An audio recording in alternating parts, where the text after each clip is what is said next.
नमस्कार। गरुड़ पुराण में श्री नारद जी और भगवान महादेव का संवाद है और उसमें कुलामृत स्तोत्र बताया गया है।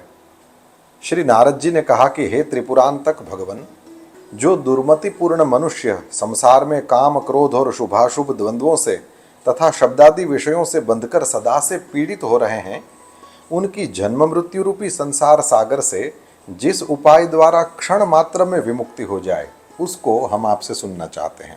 क्षण मात्र में संसार सागर से मुक्ति हो जाए।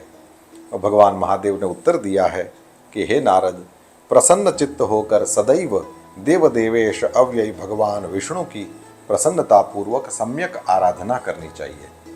और फिर स्तोत्र बताते हैं, जो विश्वरूप अनादि अनंत अजन्मा तथा हृदय में स्थित अविचल सर्वज्ञ भगवान विष्णु का सदा ध्यान करता है, वह मुक्त हो जाता है।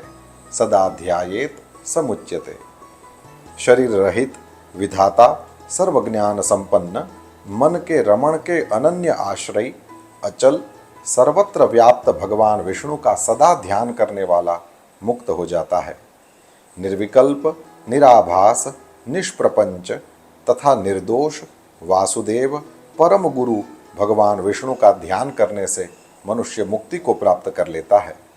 सर्वात्मक एवं प्राणी मात्र के ज्ञान के एकमात्र प्रतिनिधि शुभ एकाक्षर यानी अ से बोध्य विष्णु भगवान का ध्यान करने से मुक्ति हो जाती है। किसी भी वाक्य से अवर्णनीय तीनों कालों को जानने वाले लोक साक्षी विश्वेश्वर तथा सभी से श्रेष्ठ विष्णु भगवान का ध्यान करने से मुक्ति हो जाती है। ब्रह्मा आदि देव गंधर्व मुनि सिद्ध चारण एवं योगियों के द्वारा सदा सेवित श्री विष्णु का ध्यान करने से मुक्ति प्राप्त होती है। संसार बंधन से मुक्ति चाहने वाले सभी लोगों को वरद श्री विष्णु की इसी प्रकार सदा स्तुति करनी चाहिए। यदि कोई भी संसार बंधन से मुक्ति चाहता है तो उसे समाहित चित्त होकर अनंत अव्यय देवाधिदेव अनंत ब्रह्मांड में सर्वोच्च देव के रूप में सुप्रतिष्ठित समस्त जगत के नियंता अज श्री विष्णु का सदा ध्यान करना चाहिए।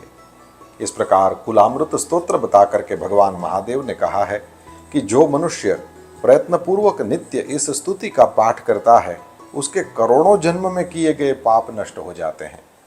महादेव द्वारा कही गई यह स्तुति बड़ी दिव्य है।